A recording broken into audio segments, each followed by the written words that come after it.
everybody. Ooh, guys, the energy. What happened to the energy? That McDonald's. That McDonald's. But it can't be like pub, guys. Like, it really can't be like pub, right? Alright, guys. Maybe let's do the morning thing, like the breathing. And breathe out. Again. And out. Can I suck all your energy? And you can take my energy, and then we can sync it in so we are connected, and our speaker's energy, so that it's filled with liveliness in the room. So hello guys, Dumelang, Sanbonani, Absheni, Ndaba Remini, Tobela, Togozani. Hope you guys are good, and I hope you guys are enjoying the summit already. Do we have people that traveled that are not from Joburg? I just want to acknowledge you guys. Wow. Yeah, go. Thank you so much, guys, for being here. Welcome again to the Leadership Summit, guys. Really, congratulations. It's not everybody that made it. So you must know that you deserve to be here, and you are the real leaders of the future. All right, guys, let's get into it. Thank you once again. I did mention that for also choosing this masterclass. It's really going to be great. So guys, when you saw the topic, who guards the guardians, right? Who guards the guardians in the role of media? What came to mind? Can I just have one or two speakers? You can go. So who guards the information givers? Who safeguards them to make sure that through the censorship of media, they are looked after, and they're not taken advantage of, but also I think who then makes sure that those people are equipping people underneath them to do what they're doing going forward. Nice. Guys, I don't know the answer, so I don't know whether you're right or you're wrong. We'll see later. Judy, you can go. Thank you. I mean, yeah, my view was totally different from hers, and I guess that's the point of this, right? I thought about leadership accountability when I saw this. Who guards the guardians, right? Who keeps our guards accountable? Because they are at the front, but who's looking at their actions and making sure that they are accountable for whatever they do ethically? So yeah, that's what I thought. Nice. So we'll stop there, guys, because we have obviously ours. I'm so sorry. You'll ask the questions later. Guys, I forgot to introduce myself. My name is Nwabisa. I work for Standard Bank in the data and analytics space. So we do all the nice things, the fun things. All right, guys. So I'm going to be introducing our awesome speaker. So listen attentively. All right. First, can I just front? Our speakers is going to Taiwan on Monday. Guys, I mean, we dealing with Taiwan people. We're dealing with Taiwan people, so she's part of the board member there. So yeah. So today I have the honor to introduce a very strong and successful woman within the media sphere.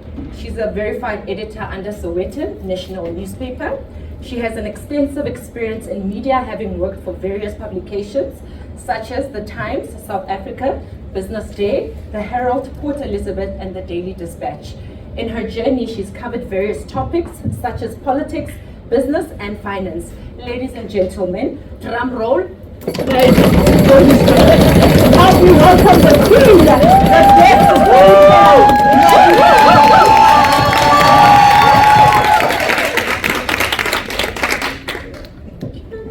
I don't know. It's not make sure. It's not make sure.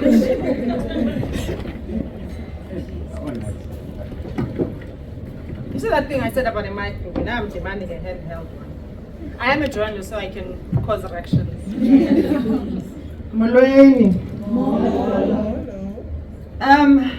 Thank you very much to me. That was a really warm introduction. One never really looks at what you do. You kind of wake up one day 18 years later and you look back and you're like, yay, girl, it's a lot. My name is Nwabisa Makunga. I am the editor of Sowetan, and I know Lincoln Mali from where we come from in Gqeberha. And so, yes. So when I got the call, I was like, absolutely good, because I truly believe in the vision of this foundation. I truly believe in the work that you guys are doing, and I really want to say congratulations. This is not a small thing. It's an investment into not only our today, but our future. It's about securing our future. So I want to say absolutely, it is a pleasure for me to be here, and congratulations. I was also, so a couple of things that I'd like to do. I was asked to share a little bit about my personal journey, and then kind of go into the work that we do, and why it's important. The two questions that have been asked are absolutely spot on, because that's exactly what I want to talk about. So, Nwabisa. So, I grew up in Gqeberha, in the Eastern Cape. I always wanted to be a journalist since I was a kid, since I was like 11 years old. Wasn't quite sure how this whole journalism thing works. But where I want to really start my story is after I left university. So, left university in 2004, I think, somewhere there. I remember sitting at home in my mother's house, and I was crying. So my bedroom and my mother's bedroom kind of next to each other, and she could hear me crying. I was crying because at that time, early 20s, I wasn't quite sure what I'm going to do with myself, with my career. I knew I was very ambitious, but I was like, the teeny, I had my own personal goals on the side. Relationships weren't working out. And you guys know, there's goal and then there's a relationship goal. So I was, but importantly, I think, I was just at a place where I was like, I'm not necessarily getting a job. What am I supposed to do? And my mother came into my room, and my mother is like most black mothers, I suppose. She's like, Mamela, you're not going to be sitting here and crying every single day. You're going to see what you do. You're going to pull yourself out. You're going to humble yourself. So whatever it is that you do, you need to understand you've just come out of university, not because you've got so much to offer, but because this is the beginning of your learning journey, right? And she says, humble yourself, go speak to people and see what you do. And I was fortunate in that a friend of mine at the time knew the editor of the Herald, which is a newspaper based in Gqeberha. And so he said, maybe you want to come see the editor. And I went to the editor. I went to him expecting to say, can I have a job? And he says to me, well, we can give you an opportunity to volunteer and show us what you've got. We can't pay you. So you're going to essentially see what you're going to do. And I remember what my mother said. So this is the beginning of your learning journey. You need to be able to humble yourself through this process. And of course I took the opportunity. I just said to my mother, just as long as just give me money to go back and forth, everything else will sort out. A couple of months later, they say to me, okay, we can pay you, but we need to post you to the Western Cape. And I get to so they were starting an office on the garden route, and I get there and I work. I remember my mother was very ill at the time, and she said to me, go. She said to me, go. Her and I were having this conversation. She was in hospital, and she said to me, go and do what you need to do. Let me fight for my life for you, but also go and secure your own future. And I went. And I got there and I worked. Like day and night, From there, I got a call up, come to Joburg. There's an opportunity. Essentially, it's not quite an internship, but there's a program that we were part of, where you work and you really serve, a lot of the publications that are there. Got to Joburg, I worked. Day and night again, I kind of threw myself in this because I understood I had one chance. And as my mother was saying, take that chance and grab it and run with it. And what happens in our industry is that, or at least at the time, is that editors, so once you finish that program, editors then say, you kind of appear before them, and then they pick, whoever they want to work for them. And the editor back in the Eastern Cape was like, I showed you this person, I'll have first dibs, can I take you back? And I went back to the Eastern Cape and I worked the story that I want to kind of really kind of conclude, or the point I want to conclude with, I walked into that building as a young person looking for an opportunity.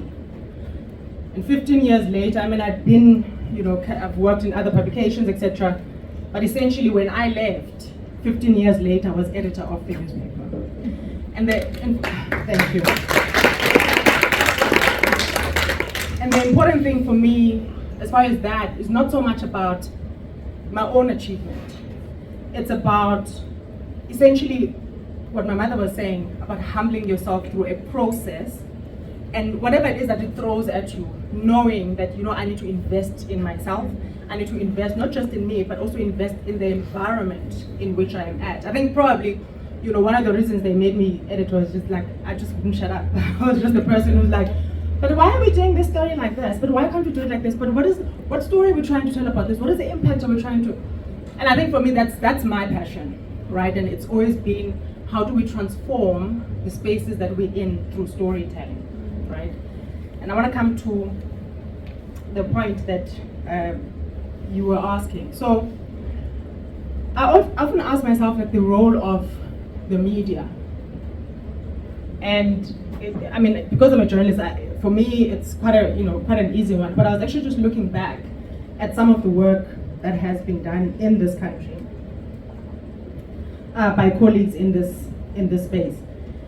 And I just want to perhaps touch on a few, which in my view kind of encompass why this craft of ours is essentially so important. Back at home in Kabeja, there's a bus system, or there was supposed to be a bus system. So the taxpayer paid R1 billion or so, I can't remember how much it was. For many, many years, it didn't operate. And it didn't operate because many people stole the money for it to operate. And if many of where we come from, many of our parents, etc., we use public transport. The taxpayer is paying so that people like ourselves, our parents, don't have to suffer in very uncomfortable conditions. That we can actually have a far more modern, far more working bus system. And my view is that it is because of the work of journalists in that city that really exposed and told South Africa the story of why is it that almost R1 billion or over R1 billion later, we still didn't have, at least at the time, a well-functioning modern bus system that is really applicable anywhere else in the world. It is a work of journalists that helps us to understand just how politically connected individuals with business interests effectively controlled and looted our state enterprises to such an extent that we find ourselves with the kind of troubles that we have now, whether it is troubles as far as electricity is concerned, whether it is troubles as far as our rail network is concerned, whether it is troubles as far as our logistics is concerned. It is the work of journalists that tells you this is why money that was meant, for example, to take care of nurses and healthcare workers at the forefront of a pandemic, the COVID-19 pandemic, was used to buy Louis Vuitton scarves for baby lambs, was used to buy nail bars for people who were connected. It is because of the work of journalists. There's a particular story that since I edited Sowetan for 3 years now. There's one particular story that always angers me, and it's about a little girl. Her name is Bontle. Obviously, I've never met her, but she really kind of, in my heart, she lives in my heart. And her name is Bontle, and she disappeared one day. She's from Bumalang. She disappeared, and I don't know why. I just looked at her picture, in the newspaper, and people were saying, find this girl. And something about her was just. And when we began to ask the questions, it's a very kind of remote, area. When we began to ask questions, people said, well, she disappeared because Uncle so-and-so, who is a boyfriend of a neighbor, was last seen with her. And I was like, who's Uncle what, right? And we go and we really dig up and we investigate. And we investigate and we find, it's almost like so layered. We find that this man who took this kid, eventually the kid was killed. This man who took this kid was out on parole not once, but twice. Not once, but twice. We went, there's a certain kind of anger when that kind of thing happens. And I was like, we're going to find the parole records. What happened? Who set this person out? Why? The person is back in jail now. Again, because we not only did we shine a light on the authorities to say, do your job, because you probably, the life of that child is in your hands because you failed to do your job. But at the very least, try and, make sure that that kind of thing does not happen to yet another kid. There's a work of journalists that does that. And of course, it's a very sometimes complicated and very difficult kind of lay of the land. We often have to navigate very, very difficult situations where journalists are attacked, and there's a whole lot of narratives that go around, journalists as people and what it is what we do. I mean, I was thinking also it's just, again, the work of journalists that exposed that a man who was supposed to be in jail was buying orange juice at Woolies. After the most daring in this country, after the most daring prison escape. There are questions that we've sent to, by the way, to correctional services to say, when is that company leaving and what's going on? When is the next thing? Because we find ourselves having to do that kind of work because somebody has to guard the guardians. There are two challenges, I think, that I really want to bring to the fore, and the questions that came earlier touched on that. So the one is the political landscape in which we work, right, which poses great challenges as far as what journalists are able to do. Everybody wants to control a narrative, right, and that's okay, that's fine. But the trouble starts when there is what we call disinformation, to contaminate public information, to contaminate public discourse for the purposes of whatever it is that is a political, gain for very, very few people. And we find very, very often journalists are caught up in that. I'll make an example, a very recent example, which you guys probably remember. The journalist who was in court, she stood accused next to a prosecutor because in reality she'd been writing quite a bit about the former president.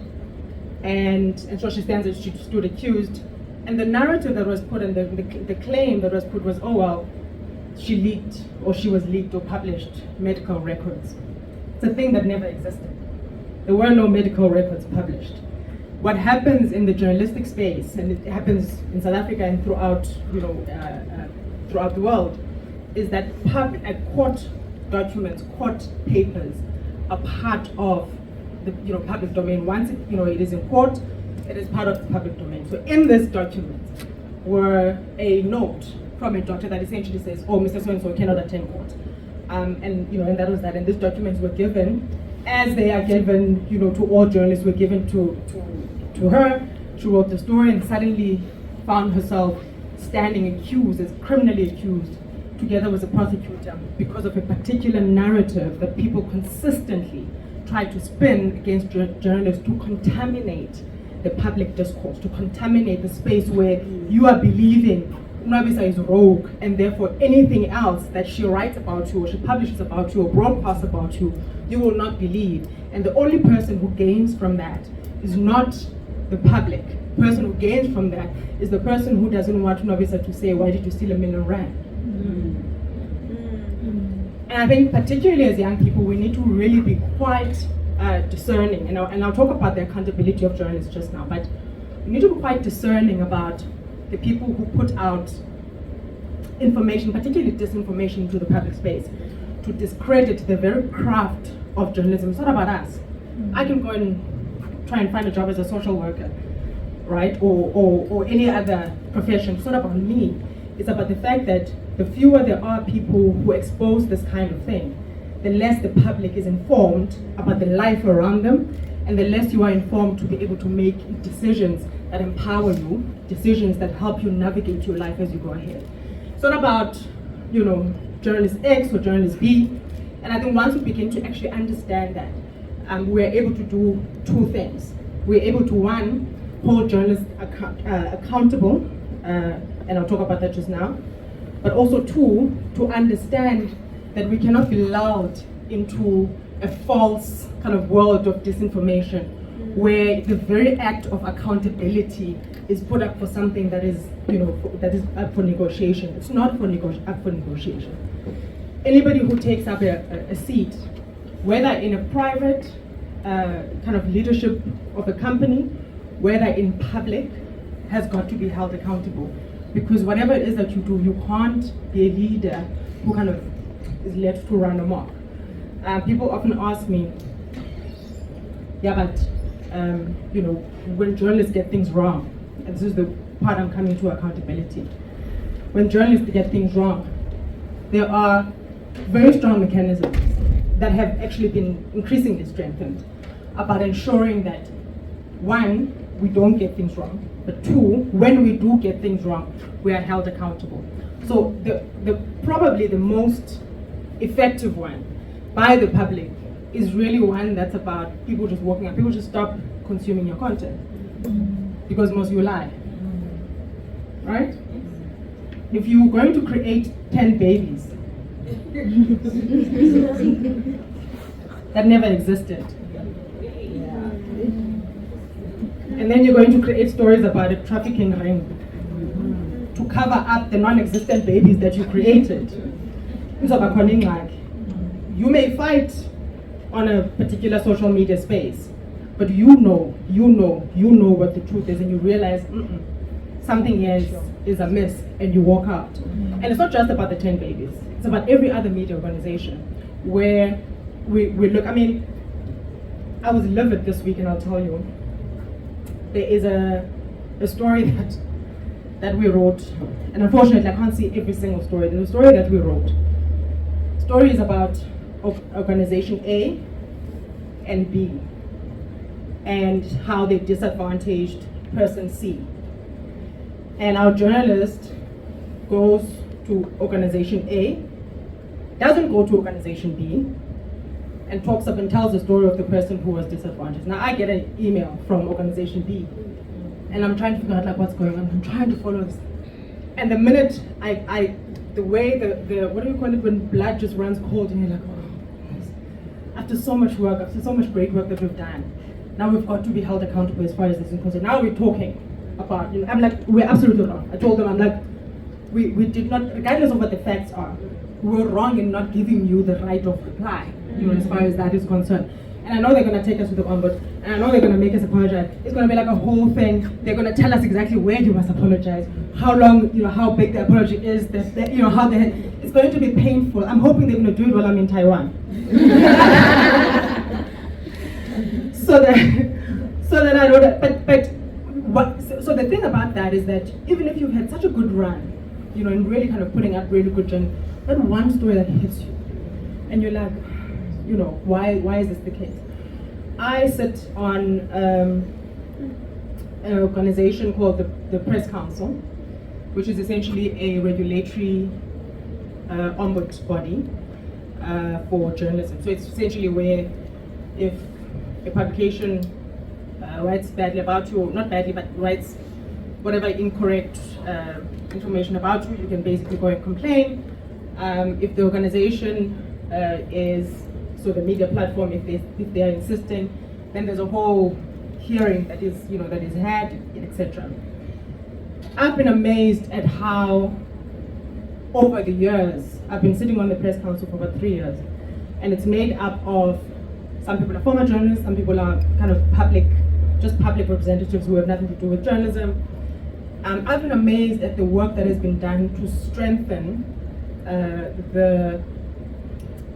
our regulatory code and place a lot of emphasis on journalists being accountable. So yes, on the one part, journalists being trained to do the work that they need to do, but also journalists being held accountable. I mean, now the conversation is about what happens to people who are serial offenders, organizations that are serial offenders. And there's amendments that are going to come out which really deal quite steeply with, particular organizations that are seemingly not wanting to adhere to the press code. So there's continuously this work that is done that says, can we raise the bar of accountability in order for us to do our work, but also to do our work in a way that is fair and that is equitable, that is accurate, and all of that which the press code demands from us. The last point I want to make is about what I call the democratization. I had to think about that word. Democratization of the media or media platforms, and I'm absolutely loving it. I love the fact that when I walked into a newsroom 18 years ago, not only has the newsroom changed dramatically, just in its own kind of way, but I'm loving the fact that the landscape of the media itself has differed. So you no longer have a few people who are kind of media gurus making decisions and publishing.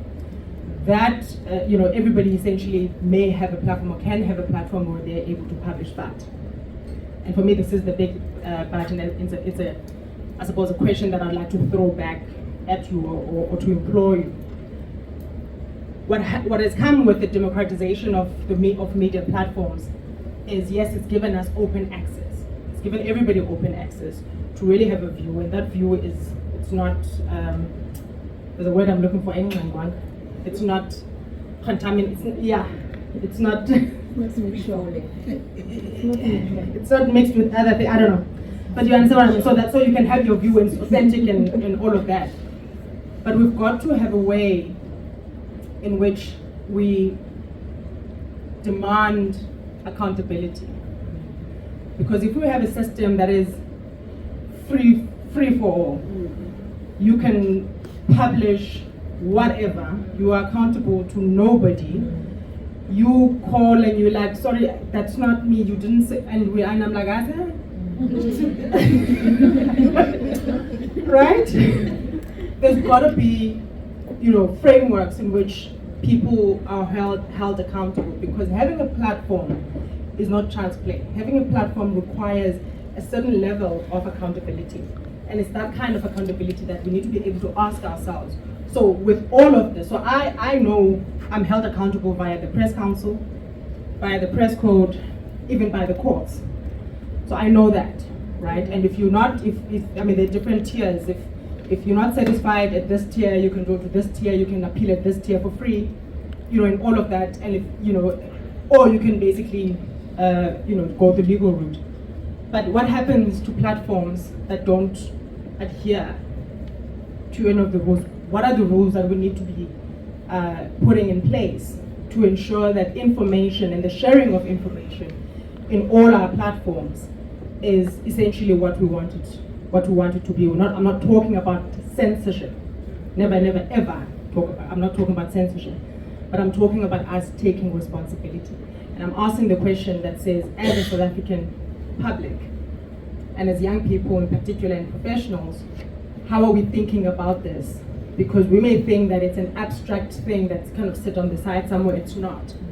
Once the public discourse is contaminated to such an extent where you don't know what is real or not, it is ordinary people who suffer. It is my mother who suffers because she doesn't know who stole the busman, what's going on, are they going to be held accountable? It is all of us who need to ensure that we are protecting the integrity of the work that we do, because it is directly a pillar of our democracy. Thank you very much.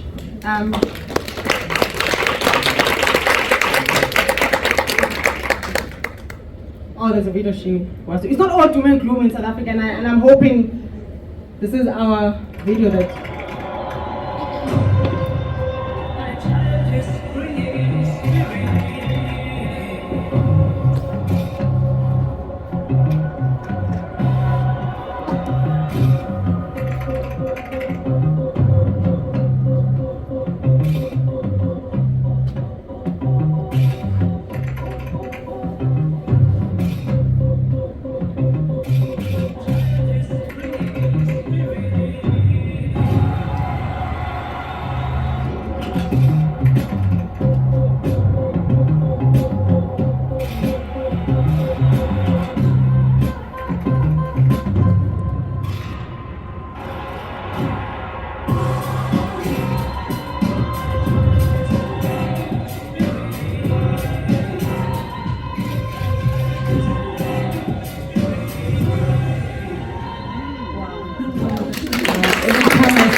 Yes, can I just explain just a bit? So I came to Sowetan in 2020 March. Remember that day when the president called the meeting and says, okay, right, we're going to close the country, you've got X number of days.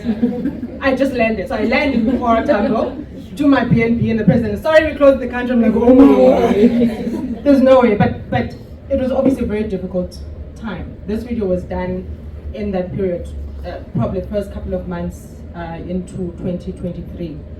It is, for us, it was really about kind of a play on, it's know your code, know your place. For us, it was a play on, remember how everybody, particularly black people, particularly women, we've always been told, know your place and sit down and don't ask anything, sit in the corner. And so we wanted to put out a message to South Africa that says your place is not at the foot of your table. Your place is at the top of the table. Your place is wherever you deem it to be. Your place is about your own self-expression. How do you protect it? How do you fight for it? And I think that video for us, it's really, it was about that concept and bringing that concept, and it is what we absolutely believe in. So I'll take your lead now. Hi, Sister Nwabisa, thank you for that. That was amazing. My name is Mosa. I want to speak more about the accountability factor of journalists and the media as a whole. And this is in connection with criminal injury that we're seeing a lot of with journalists, and what you're also saying in your speech, and that ignites a fire in me that makes you very upset. Like how you would be upset about the young, someone's daughter, someone's niece that gets stolen, and we're unable to protect them because people that have money are able to go to the courts and say criminal injury or it's a defamation of character of some sort, and then who guards the guardians, you know? And that's really something that's close to my heart, because I feel you as an editor, I think Sowetan can and will be looking after you, but then what happens to us, the youth that are opening our own production companies, that are trying to open our own blogs in blogging about what is happening in a respectful manner and being held accountable, because obviously we will be held accountable by the courts, but there's also people that have big corporations that can intimidate you to a certain extent of going to courts. Now you're unable to look after, you know, your little company that you're trying to start because you're being intimidated by these people. So where do we draw the line, one as journalists through criminal injury, and how do you make sure that you're going through that line by not bruising egos? Because we also realize that these stories that we write, or us standing up as black females to say we're not going to be bullied, then you get to a point where it's respect versus egos, and we sort of lose before we even start being guardians of the gods. Thank you for that. So I'll take what, yeah. I think you've hit the nail on head, because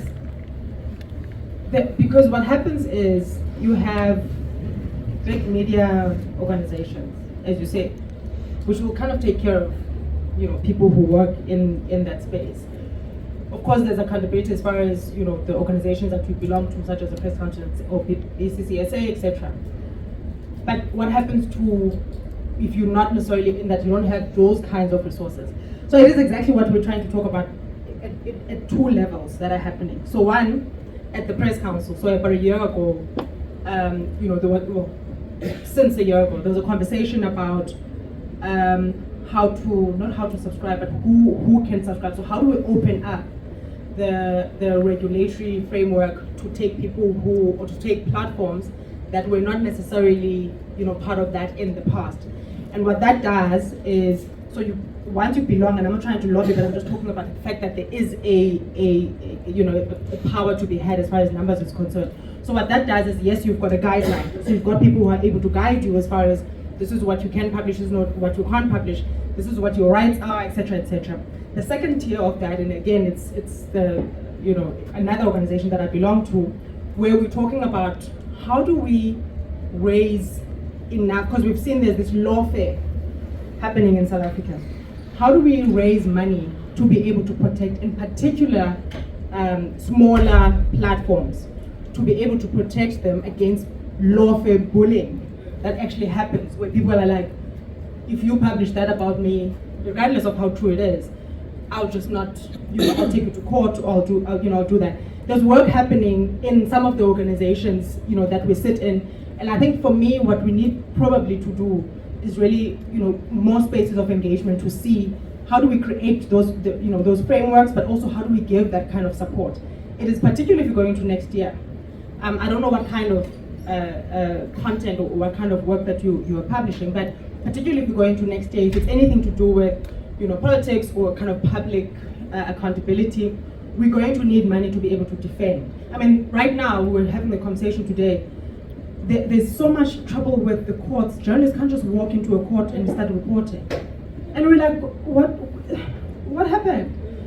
And when a journalist, is in court and is trying to, we get a call. So I'll get a call as an editor, or the South African National Editors Forum will get a call to say we're being checked out, what's going on. We need to be able to call a lawyer instantly and get a lawyer to be able to go and defend that journalist. And that's the kind of work that we're trying to do. To be able to get, a network of legal brains who are resourced to be able to defend essentially media freedom in this country. The short answer is, let's talk further to see how we're able to. Well, sometimes we may talk alone, and it doesn't really help. Ooh, lots of hands. Okay. Next to you. Thank you so much.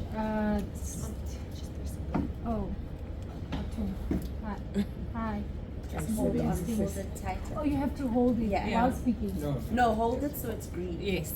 Okay, thank you, Saint. Thank you so much. I had a two-part question, but I think she did ask part of it.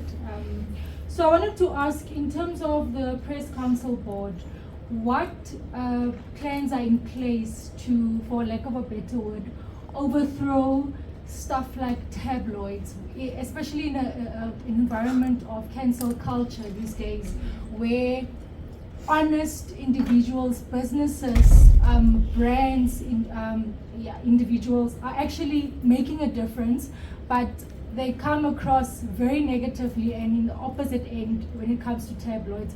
How does then the board help with it? So I'll give you where the Press Council is at, and I'll give you my personal opinion, right? Okay.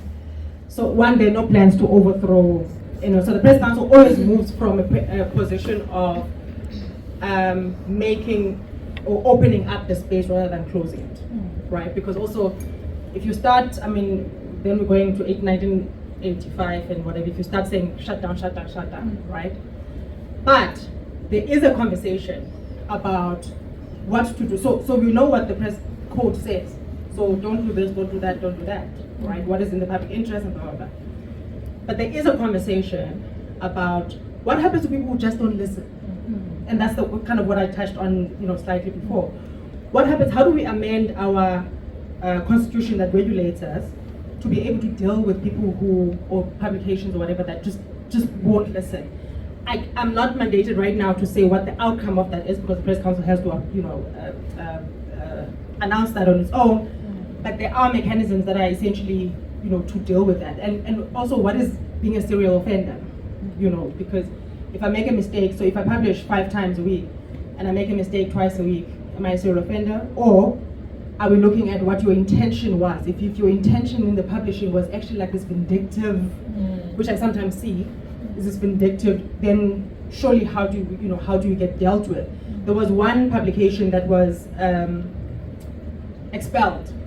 Last time there was a big hoo-ha about it and how it was expelled. It wasn't really mainstream, but the constitution is being amended to essentially deal with that kind of thing. My personal view is that I feel that the South African public has got to start being a lot more engaged in demanding better journalism. So, and some of my colleagues in the industry may think me for this. I don't understand why it's important that so-and-so didn't pay their car this month. Why is it news? That's my personal opinion. It's my why ungenapi? Ungenapi in the fact that you didn't pay your car, right? And why is it news? So that's my personal opinion. It's not necessarily but once for me, we need to have these kinds of conversations so that we actually know we're never going to agree on everything, but so that at least we know that based on our constitution, but also just based on just public culture, these are the things that we find palatable and acceptable, and these are things that we just don't find that way. So what do we do with them? Thank you so much. Okay, next. Good afternoon. Do I have to press as well? Oh, okay. Good afternoon, everyone. Hi, this is Nwabisa. My name is Uzukani Ngetu. I am from Gqeberha as well. I'm also a journalist. The question here is that I'm currently working in radio and I manage content, right? And I was sitting in one of the classes, in fact, all of the classes. It was mentioned in the artificial intelligence, right? And it worried me a bit. I didn't know about ChatGPT. Now, in a world, it's evolving, and things are happening, and technology is just on another level. I want to understand, as an editor, how do you manage the quality of content from a creative perspective, and also from a research and quality information perspective? Thank you. Woo! Yeah, so 2 things. So the reason why I'm going to Taiwan is on Monday is because we have a board meeting. I sit on the World Editors Forum and we have a board meeting. The top agenda on that board meeting is AI. And essentially it's penetration just across media markets. And including South Africa, by the way, right? So we need to be able to talk about what do we do to protect journalism from the technology, but also how do we use the technology to enhance the journalism, right? So that's a conversation that is happening. I'll give you a very quick example. You asked me what do I do. I'll give you a very quick example. So the mayor of Joburg, when he was elected, the current mayor. I'm sorry. So when he was elected, I think on a Friday or whatever, now the following day on a Sunday, I remember sitting at home and I'm reading a piece on some, I don't know the site, but I was kind of Googling about him, and then it took me to a site that I don't recognize. And there was this whole profile, beautifully written profile, by the way, about the mayor of Joburg. And I remember reading and thinking, this is interesting. It talked about him, what he had done before, his, working for the Constitutional Court, his qualifications, in the legal fraternity. It was a whole, thing. And I read it, and to be honest, I because I don't know him, so nothing of what was written there said to me, but because inherently I have a way of working that says, okay, right, let's fact check. So, and fact checking for me is a very simple thing. It's not a Googling thing. It's a very simple thing. So it said, person worked at the Concord. Let's call the Concord and find out, do you have this person on your record? It's really not that hard. Yeah? So nothing of that was, jumped at me, except for of course the fact that I didn't know the actual website.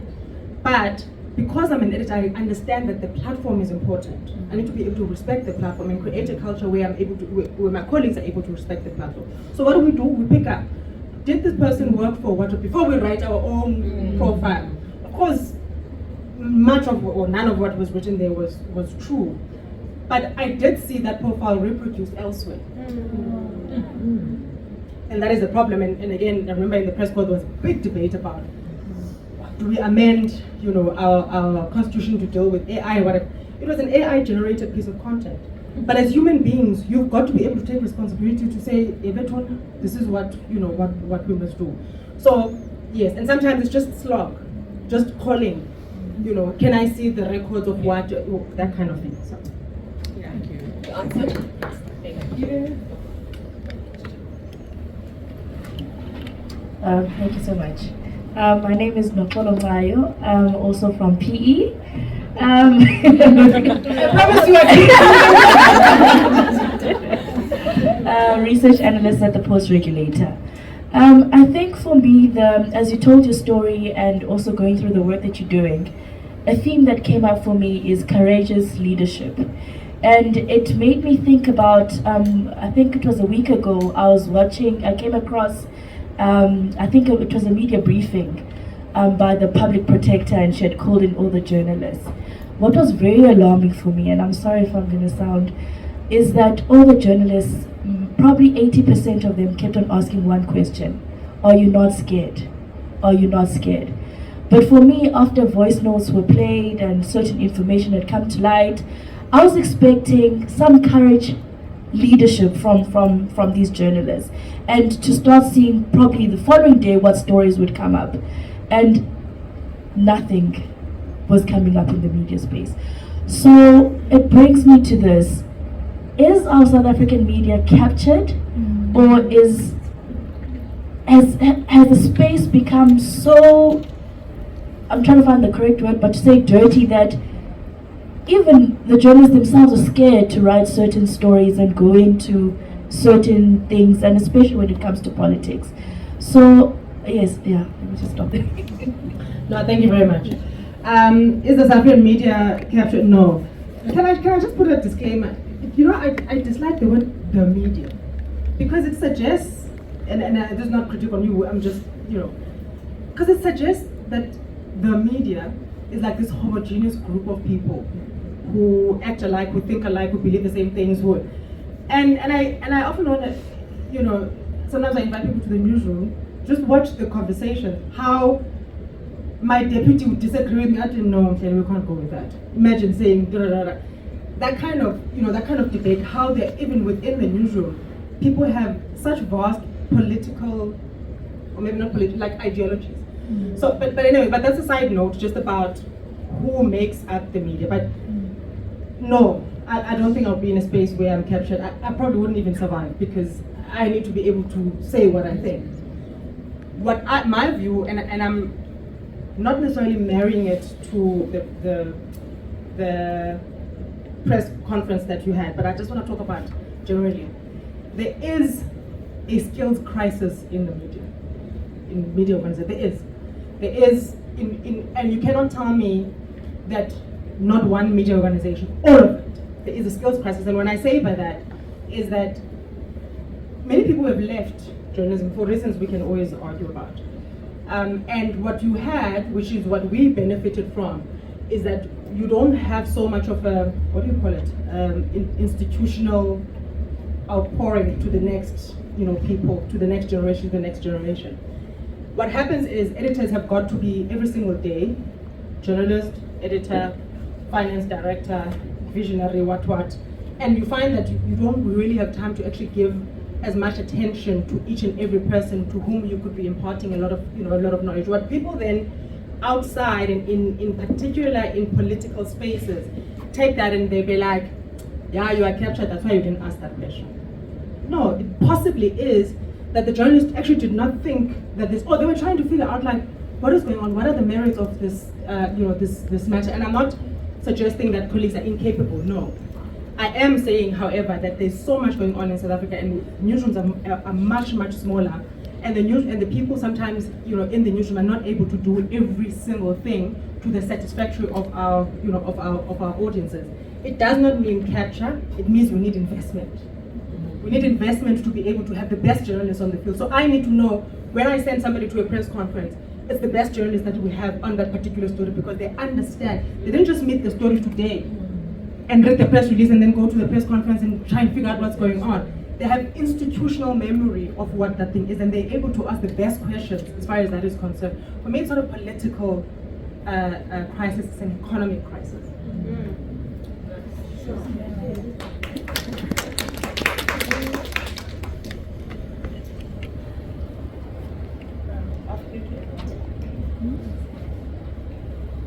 Afternoon, everyone, and afternoon, this is Nwabisa. My question, okay, my name is Nwabisa, and I'm not from Nobel. So my question, I wrote it down. So my question is about decentralizing the focus, or maybe let me say controlling the narrative when there's a social ill, right? So I believe that journalists are responsible for facilitating access to information, right? So when there's a social ill that's committed, right, how do you control the narrative from shifting the focus from the victim to the actual perpetrator of the social ill? Because especially in stories where a young child is stolen, right, we need to protect the dignity and integrity of this child by focusing the attention on the perpetrator. But that gets lost in translation, because then when it gets exposed, it's like, oh my God, this child. But what about this man? What about this man that has robbed this child of their childhood? Or robbed this child's family of their daughter, their niece? So I just wanted to know, sorry, I'm very passionate about human rights. But I wanted to know, how do you control the narrative, especially in stories like that are so touching? Yeah, so. I love that, by the way. I really do. I think for me, the penny dropped 2 years or so ago. There was no pain. It was very much. So I understood my job to really be about centering the victim. And that's okay, right? But I only understood it to only be about centering the victim. About 2 years or so ago, and then I began to say, but wait, man, this is not it. We're not doing great service. We're doing a disservice, if anything, if we don't tell the story in its holistic form. The reason why I was like, let's find that man who killed Bontle, and I remember we had a whole graph where we listed his crimes, where we listed how many times he'd been out on parole, who set him out on parole, why was the reason. It was because of that understanding, to say we need to be able to center. The story is not only this or only that, it's all encompassing. The last point I want to make, sometimes it's not even an intentional defocusing, because a lot happens in South Africa. A newsroom at any given day has 5 or less, sometimes or fewer, sometimes journalists. Sometimes it's a matter of they were moving from this story, now tomorrow there's another story, now tomorrow there's another story. As an editor, I would take a call from a person who consumes our content to say, thank you I understand that you guys are centering this, but remember there's also this side. Because sometimes between being financial director and sub-editor, and it may slip out. And I want to suggest that sometimes it's not, in fact most of the time, and I speak to colleagues quite often, it's not an intentional trying to defocus. It's just you moving from one thing to another, and it just takes a person, which is why we need to partner on these matters, just takes a person to say, think about this, and let's do it. Thank you very much. I know we're trying to... Thank you so much, Ms. Nwabisa. I know we had a few questions, but time, you heard Rupert Lincoln, guys. Can we give it up for Sis Nwabisa, guys? Guys.